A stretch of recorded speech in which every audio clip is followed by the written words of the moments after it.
Question 7 of the assignment describes a rectangular block which has got a base, terribly bad diagram, it's got a base that measures 2x by x and the height of the block is y, and we're told that the volume is 72 centimeters cubed. Now it then says to express y in terms of x and come up with an expression for the total surface area, which they give us the answer in the question, so we're just working towards that. So just like in the previous problem about the window, we now have to form something or form an equation that incorporates the information we have, and all we've really got is that the volume is 72. So if we look at our diagram and we form an expression for the volume of there, 2x times x times y. So 2x squared y is the volume, and we know the volume is 72. So 72 is 2x squared y. That means if we want to get y by itself, we could have 72 divided by 2x squared, or just 36 over x squared. So now we've got an expression for y in terms of x.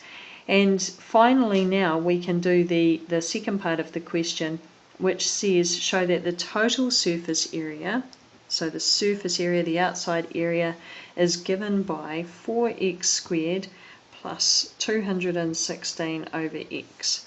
Okay, so an expression for the surface area. If we look back at our diagram, we can see that we're going to have two of these 2xy faces on front and back, and then we're going to have two of these xy faces on the sides, and then we're going to have two of the 2xx faces on the top and bottom.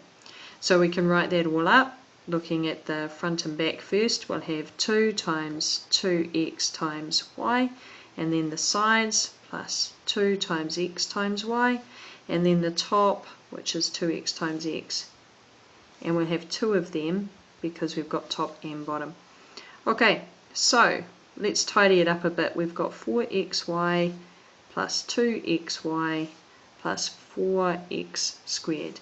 Add these bits together, 6xy plus 4x squared. Now we know that in the first part of the problem we found an expression for y, it's just at the top of the page here, y equals 36 over x squared. So wherever we've got a y in here we can substitute the 36 over x squared. So 6x times 36 over x squared plus 4x squared. Tidying up this first part of the expression, we've got 216 when we multiply 6 times 36, and 1x on the top can cancel with 1x on the bottom, so we'll be left with 216 over x plus 4x squared, and that's as they gave us in the question, so we've shown the correct total surface area. And question 8 part 1 is actually the same as question 6. It's just asked in a slightly different way. So when you read through it, you should hopefully be able to see that the two questions are the same, because the constant for k, which was 11, ends up with the line being exactly the same, and the curve xy equals 12, or that hyperbola match up. So that's exactly the same as that one there. For part 2, if we're wanting here to find the set of values of k for which L does not intersect the curve. So L is our line 2x plus y equals k, and the curve is xy equals 12. So we're looking for places where they don't intersect. Basically though, if we try by starting to form a quadratic equation which allows us to look at where we could find their intercepts, where they would equal 0. So if we rearrange this expression here for y equals 12 divided by x, we can substitute this y into this equation here of what L is. So we have 2x plus 12 over x equals k. Now we're doing this one in general, so we don't have a value for k, but we're just going to work through the same way. We're going to say this divided by x on the denominator is making things a bit awkward, so we'll multiply through by x rather. Now we can set it equal to 0, so we have 2x squared minus kx plus 12 equals 0. It's pretty hard to factorise this because we don't know the value of k. It also means that using the quadratic formula in its entirety is not going to be helpful because, again, we don't know that value of k. But there is a part of that quadratic formula, the discriminant, which helps us out because we know that if the discriminant equals 0, there is one root. If it's greater than 0, there are two roots. But if it's less than 0, there are no roots. No roots means it doesn't intersect the x-axis.